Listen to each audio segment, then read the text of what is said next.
হাদিসে পাকের মধ্যে এসেছে, রমজানের পহেলা রাত যখন চাঁদ উদয় হয়ে যায়, আল্লাহর হাবিব বলেন, ইজা জা শাহরু রমাদানা তাফাত্তাহাত আবওয়াবুল জিনান।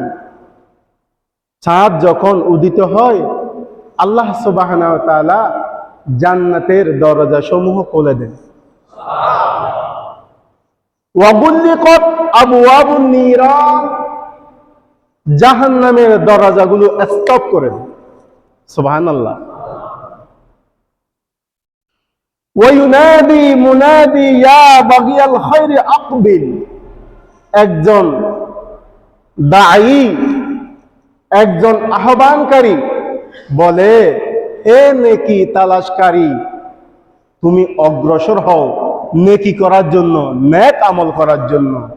ওয়া বাগি শাররি আকসির আন্নি ইসয়ান, হে গুনাহকারী, হে গুনাহ কাজ করনেওয়ালা, তোমার গুনাহ করা বন্ধ করে দাও। বলি আল্লাহু আকবার।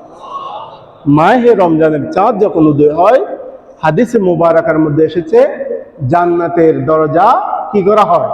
খুলে দেওয়া হয়, জাহান্নামের দরজা স্টপ করে দেওয়া হয়, এবং একজন আহ্বানকারী ডাকতে থাকে, নেকি তালাশকারী, তুমি নেকি তালাশ করো, ইবাদত করো, তোমার সমস্ত জীবনের গুনাহগুলো ক্ষমা চাও, আল্লাহ সুবহানাহু ওয়া তাআলা মাহে রমজানের উসিলায় তোমাকে ক্ষমা করে দিবে।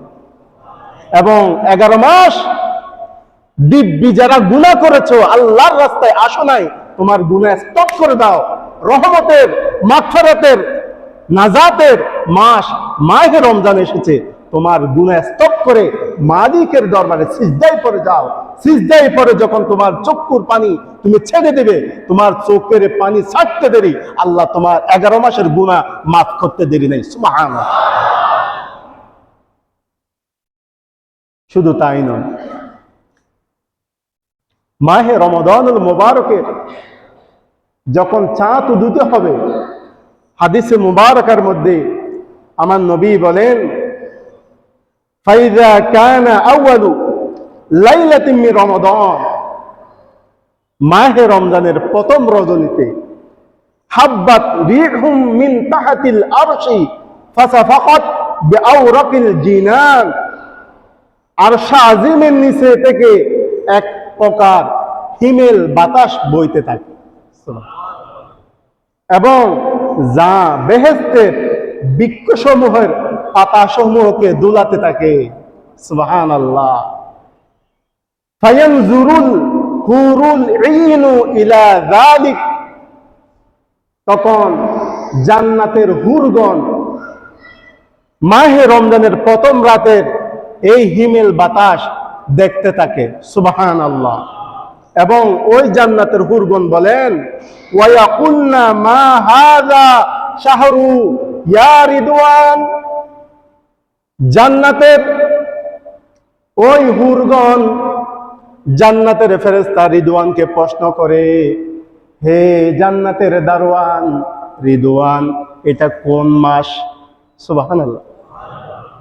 তখন ফায়াকুলু হাযা শাহরু রমাদান, জান্নাতি হুরদের প্রশ্নের জবাবে জান্নাতের দরজায় যিনি দণ্ডায়মান জান্নাতের দারওয়ান রিদওয়ান বলেন, এটা হচ্ছে শাহরু রমাদান।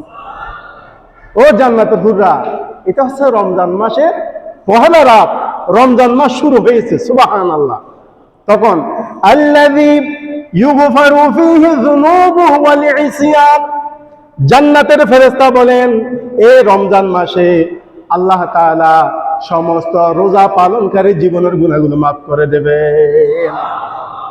ফায়াকুলনা ইয়া রাব্বানা জাআলনা ফি হাযা শাহরু মিন ইবাদিকা আজওয়াজা, যখন জান্নাতের ফেরেশতা রিদওয়ানের মুখ থেকে রোজাদারের মর্তবার কথা জান্নাতের হুরগণ শুনবেন, তারা সাথে সাথে রবের দরবারে ফরিয়াদ করবে, হে আমাদের রব, ইয়া রব্বানা, হে আমাদের রব, ফি হাযা শাহরু মিন ইবাদিকা আজওয়াজা, যারা এই মাহে রমজানের রোজা পালন করবে, আপনার বন্দেগী করবে, আপনি তাদেরকে আমাদের স্বামী হিসেবে কবুল করে নেন। তুকিরু আয়ুনানা বিহিম ওয়া আয়ুনাহুম বিনা ইয়া কারীম ইয়া মান্নান। ও আল্লাহ, যাদেরকে দেখে আমরা আমাদের দিলকে ঠান্ডা করব এবং যারা আমাদেরকে দেখে তাদের দিলকে শীতল করবে। সুবহানাল্লাহ। যারা মাহে রমজানে রোজা রাখবে, মাহে রমজানে ইবাদত করবে, তাদেরকে স্বামী হিসেবে পাওয়ার জন্য জান্নাতের হুরগণ আল্লাহর দরবারে ফরিয়াদ করবে। তাহলে রোজাদারদের মর্যাদা কম না বেশি? কেমন বেশি? আল্লাহর হাবিব সাল্লাল্লাহু আলাইহি ওয়াসাল্লাম বলেছেন, সারাদিন রোজাদার রোজা রাখার কারণে, উপবাস থাকার কারণে তাদের পেটের মধ্যে টক্সিন জাতীয় এক প্রকারের গ্যাস সৃষ্টি হয়। ঠিক কিনা আমার ভাইয়েরা? যে গ্যাসের কারণে মানুষ যখন কথা বলে, রোজাদার যখন কথা বলে, মুখ থেকে এক প্রকারের একটা গন্ধ বাইর হয়। আল্লাহ রাব্বুল আলামিন বলেন, হাদিসে কুদসি বুখারী শরীফের মধ্যে এসেছে, আমার রব্বুল আলামিন বলেন, যে ব্যক্তি রোজা রেখেছে, রোজা রাখার কারণে তার মুখে যে দুর্গন্ধ বাইর হয়, ওই দুর্গন্ধ আমি রবের কাছে মেশক আম্বরের চেয়ে বেশি প্রিয়।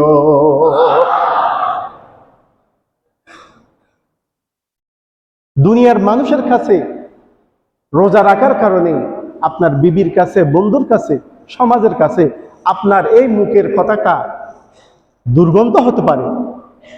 যে রবকে সন্তুষ্টি করার জন্য আপনি রোজা রাখছেন, রোজা রাখবেন, সে রব বলছে, বান্দা তুমি আমাকে না দেখে, আমাকে ভয় করে তুমি রোজা রেখেছো, ওই রোজার কারণে যে গন্ধ তোমার মুখ থেকে এসেছে, ওই গন্ধটা দুনিয়ার মানুষের কাছে নাথিং, কোনো ব্যাপার না, কিন্তু আমার কাছে এটা বিষয়, বিশাল বিষয়। কেমন বিষয়? মেশক আম্বরের চেয়ে বেশি। শুধু তাই নয়, যারা রোজা রাখবে, আল্লাহ সুবহানাহু ওয়া তাআলা কাল হাশরের ময়দানে তাদের জন্য একটা স্পেশাল একটা গেট তৈরি করবেন,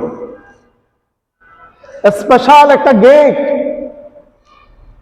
হাদিসের ভাষায় যাকে বলা হয় রায়্যান। আল্লাহর হাবিব বলেন, মাহে রমজানের যারা রোজা পালন করবে, সিয়াম সাধনা পালন করবে, সেই সুবহে সাদিক থেকে সূর্যাস্ত পর্যন্ত খাবার এবং স্ত্রী সহবাস থেকে বিরত থাকবে। আল্লাহ পাকের হুকুম খুসুস ভাবে রোজা পালন করবে। ওই রোজা পালনকারীকে আল্লাহ রাব্বুল আলামিন জান্নাতে স্পেশাল একটা রায়্যান নামক গেট দিয়ে আহলান সাহালান মারহাবান বলে বলে জান্নাতি ফেরেশতার মাধ্যমে ফুল দিয়ে জান্নাতে প্রবেশ করাবে।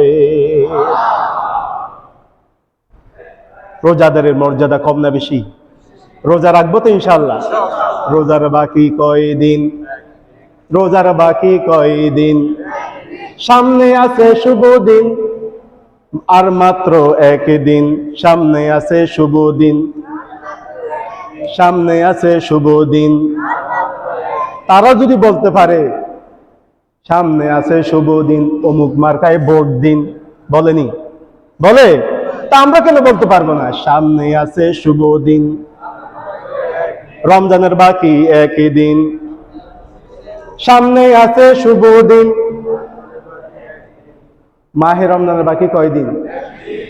তারা বলে বদানা মার্কায় দিলে ভোট, তারপরে বলেন শান্তি পাবে, এরকম বলেনি? ও আপনাদের এলাকায় বলে নাই, আমাদের এলাকায় আছে। আমি সেদিন বাড়িতে গেলাম, রাত্রে 10:30, অনেকে তো ঘুমিয়ে পড়ে গ্রামে, ঠিক না?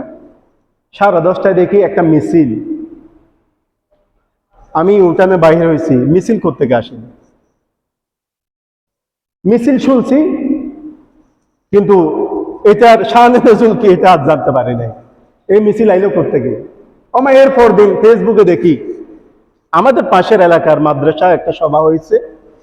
সবার মধ্যে সম্ভাব্য এমপি প্রার্থী আগামীতে এমপি ইলেকশন করবে, সে ওখানে চিফ গেস্ট, প্রধান অতিথি এসেছে। তো সে যখন এসেছে, অমুক ভাই তমুক ভাই, অমুক ভাইয়ের চরিত্র কেমন কেমন একটা আর কি, ঠিক না? তো এইভাবে তাকে খুশি করার জন্য তারা স্লোগান দিচ্ছে। তো অমুক মার্কায় ভোট দিলে ভোট শান্তি পাবে দেশের লোক, এগুলো হচ্ছে ডাহা মিথ্যা কথা। এটা হচ্ছে ভোটটা নিয়ে পর্যন্ত অপেক্ষা, ভোট শেষ, 5 বছর আর কোনো খবর নেই। তো আমরা বলতে পারি নামাজ রোজা করলে লোক শান্তি পাবে, নামাজ রোজা করলে লোক, নবীর দরুদ পড়লে লোক, কোরআন সুন্নাহ পড়লে লোক, দুর্নীতি ছাড়লে লোক। কথা বলেন, দুর্নীতির কারণে দেশের 12 কথা বেজে গেছে, ঠিক না? আর এগুলো বিষয়ে যদি আমরা বলি এই মোল্লাদের কি পাইছে, এগুলো কেন মোল্লারা বলে?